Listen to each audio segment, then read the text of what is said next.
Vamos a hablar con la ministra de Trabajo y Empleo y Seguridad Social, que es Kelly Olmos, para que también nos cuente cómo viene el esquema de discusión y de trabajo. Kelly, gracias por atendernos. ¿Cómo le va?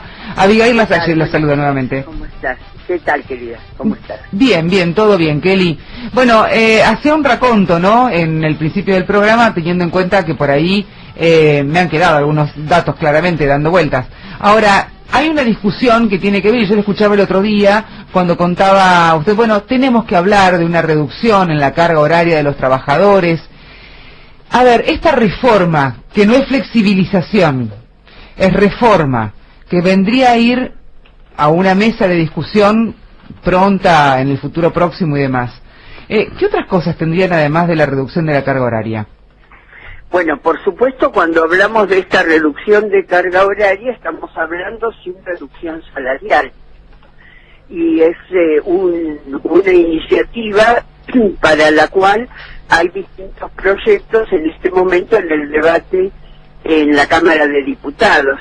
Yo he hablado con el diputado Hugo Yasky para decirle que nuestro ministerio respalda esa iniciativa, entre las cuales él suscribió una, porque realmente consideramos que es uno de los aspectos en los cuales la legislación argentina está más atrasada, ¿no es cierto? Porque nuestra ley de la década de 30 todavía fija 48 horas laborales semanales, ¿no? Sí. Y entonces pensamos que en un proceso escalonado debería reducirse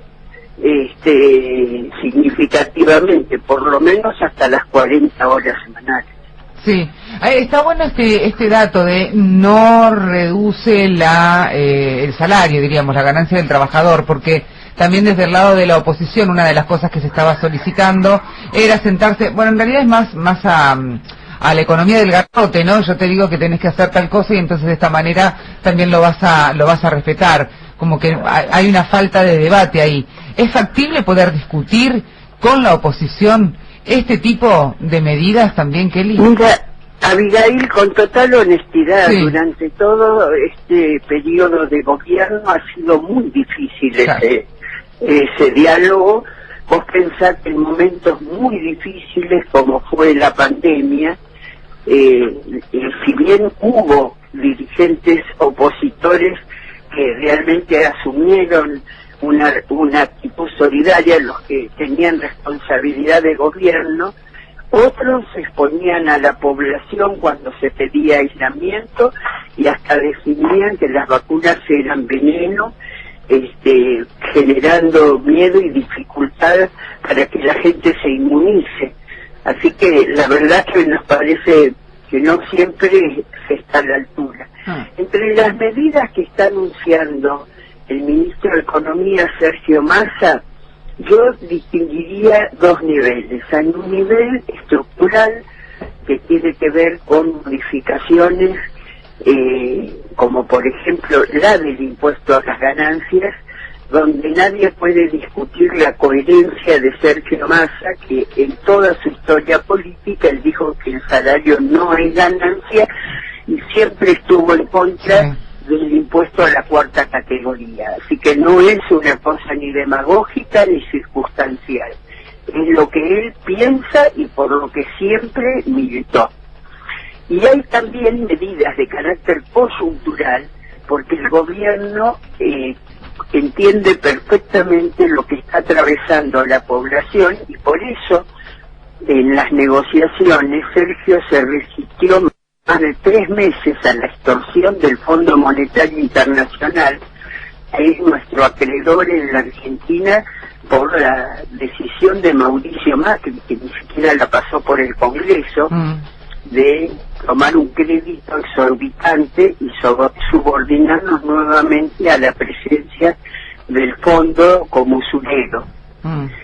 Y que eso lo obligó a una devaluación que primero ellos querían del 100%, finalmente fue del 22%, porque fue inevitable para lograr el desembolso que era necesario, y sabíamos que eso iba a impactar sobre la inflación, acelerándola Sí. Por eso también se tomaron una serie de medidas, las que tienen que ver con la suma fija de 60.000 pesos para trabajadores privados y estatales del ámbito nacional en 2 cuotas de 30.000, la de 25.000 en 2 cuotas de 12.500 sí. para trabajadoras y trabajadores de casas particulares, No, el está claro fortalecimiento, perdón, un minuto, sí. del potenciar trabajo, la elevación 30% de la tarjeta alimentar y ahora, digamos, la eliminación del IVA sobre alimentos y productos de primera necesidad hasta una acreditación adicional de 18.000 pesos al mes para, digamos, como reconocimiento del esfuerzo y del sacrificio que está pasando una parte muy importante del pueblo argentino. No, está clarísimo que las medidas son de ayuda, no solucionan claramente, pero sí al menos ponen un manto de alivio a los bolsillos de los argentinos y argentinas. También, y en esto permítame ser abogada del diablo, porque hay otra parte de la sociedad que claramente no es la que está tan de acuerdo, si se quiere, con este tipo de medidas, que dice, bueno, son electoralistas, ¿por qué no se tomaron antes? ¿Y ahí cuál sería la respuesta? La respuesta es que, vuelvo a decir, tenemos al Fondo Monetario como usurero del barrio, se lo debemos a Mauricio Macri y a su proyecto político que fue y vuelve a ser de especulación financiera, fuga y endeudamiento externo, y eso restringe muchísimo nuestra capacidad de decisión. Teníamos que esperar hasta este último desembolso para poder ganar algún grado de libertad en nuestro sistema de decisiones.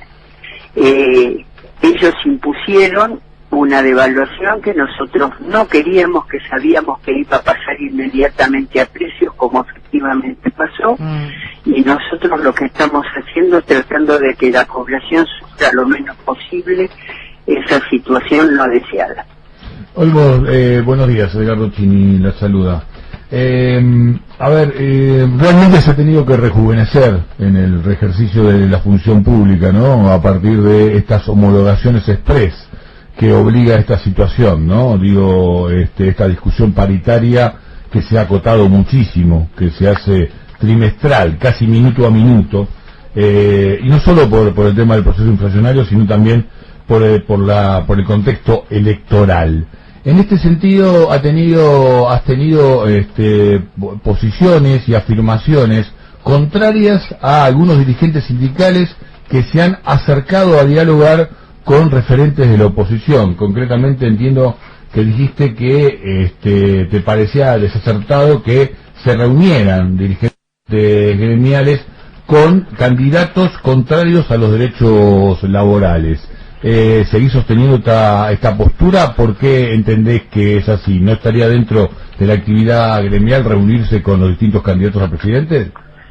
Mira, yo, para ser precisa, lo que expuse es, para mí el diálogo en el ámbito de la democracia es totalmente adecuado. Puedo presumir que dialogar con algunos personajes no va a traer ningún resultado positivo para los trabajadores, en mi opinión, pero no puedo, como muy bien vos señalás, dejar de reconocer que el diálogo es necesario en la convivencia democrática.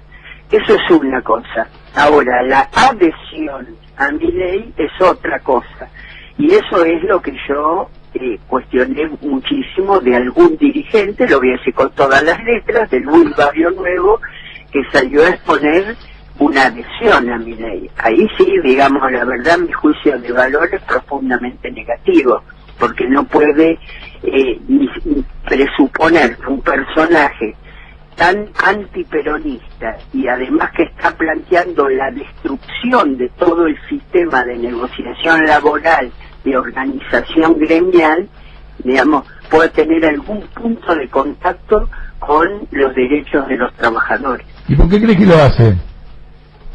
No sé, será su concepción política. Ya a esta altura no me interesa interpretarlo. Veo los actos y bueno, a mí me parecen condenatorias. Te digo porque más allá, digo, de la cuestión del orden de lo político y las discusiones de campaña y demás diálogos, también hay una asignatura pendiente en lo que refiere a la reforma laboral, que como recién decía Abigail, digo, distinguir reforma de flexibilización, digo, de pérdida de derechos desde el campo del trabajo, pero obviamente hay asignaturas pendientes que obligan a rediscutir muchos convenios colectivos y que nos consta muchos dirigentes sindicales, la gran mayoría están dispuestos a realizarlo, siempre y cuando de la otra mesa del diálogo también se ponga en juego otros intereses, ¿no? Pero es que eso se hace permanentemente, los convenios son dinámicos y se negocian permanentemente. Ahora, para nosotros la negociación laboral parte de un concepto previo que es que si no hay organización de los trabajadores, no hay equidad, porque no puede ser una negociación uno a uno trabajador-empleador, no es equitativo. El empleador tiene una capacidad, un poder de negociación que obliga al trabajador individualmente a adherir, no a negociar. Por eso nosotros decimos que la parte empleadora tiene que negociar con los trabajadores organizados. Y Milei, en su ultraliberalismo, lo que plantea es la negociación uno a uno. De modo que lo que plantea es el sometimiento de los trabajadores a la imposición del capital. Él lo que plantea es la superexplotación. Ministra, buen día. Pablo Marcaúl la saluda. ¿Cómo le va? ¿Qué tal? Bien, una muy breve de mi parte, porque no quiero dejar de preguntarle por la cuestión electoral. Quedan 38 días para que vayamos a votar en la primera vuelta, exactamente. Y uno sabe, y es lo que viene contando en esta entrevista, que la gestión ocupa obviamente la mayor parte del tiempo.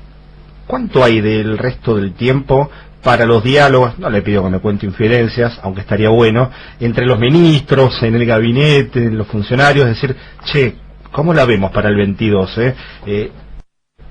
Imagínense que estamos en un café y no hay un cassette de por medio. Yo lo veo a Sergio Massa en el balotaje y ganando las elecciones. O sea, en el balotaje con... Mira, creo que se está consolidando Milei como alternativa, ¿no? Sí. Pero bueno, para mí esos son dos proyectos neoliberales, es decir, es un solo proyecto neoliberal con dos alternativas.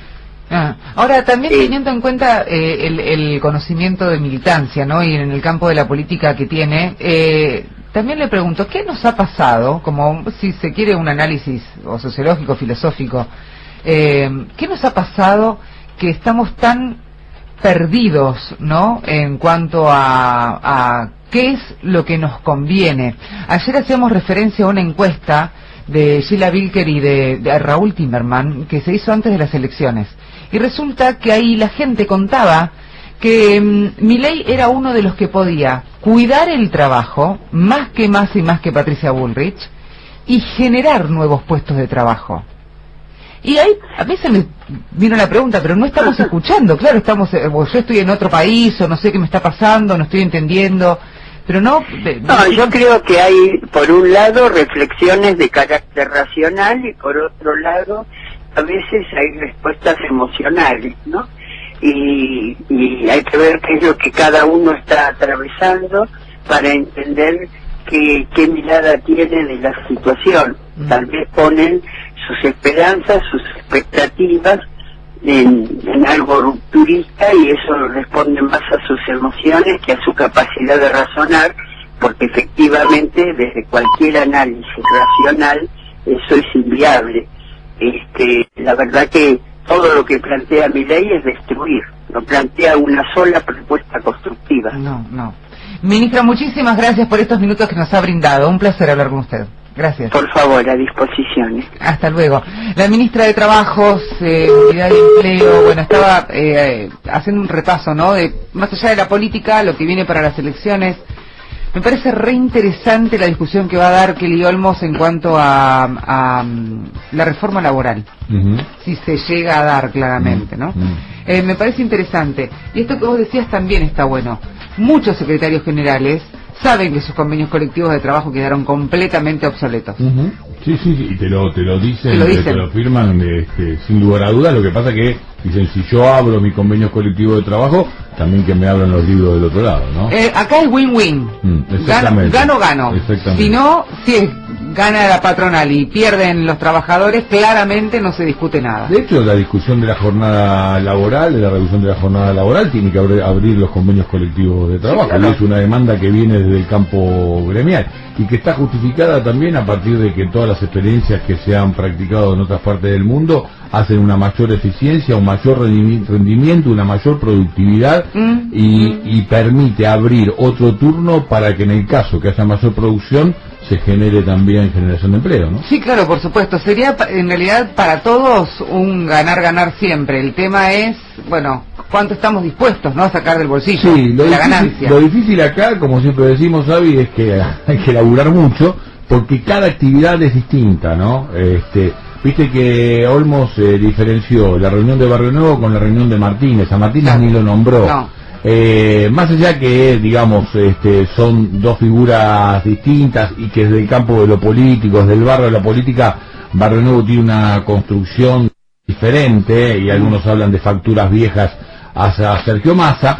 De todas maneras, digo, aquí también hay una cuestión de encuadramientos, ¿no? Que es muy distinta. Entonces, bueno, la idea de que se aplique algunas cuestiones que tienen que ver con la construcción en la reforma de los convenios es una búsqueda que el macrismo la trató de instrumentar. Pero funciona en la construcción, puede funcionar en algunas actividades del campo, pueden funcionar rurales también, pero hay otras actividades que no. Entonces, ahí es donde hay que laburar muchísimo para atender cada sector y cada actividad. Totalmente.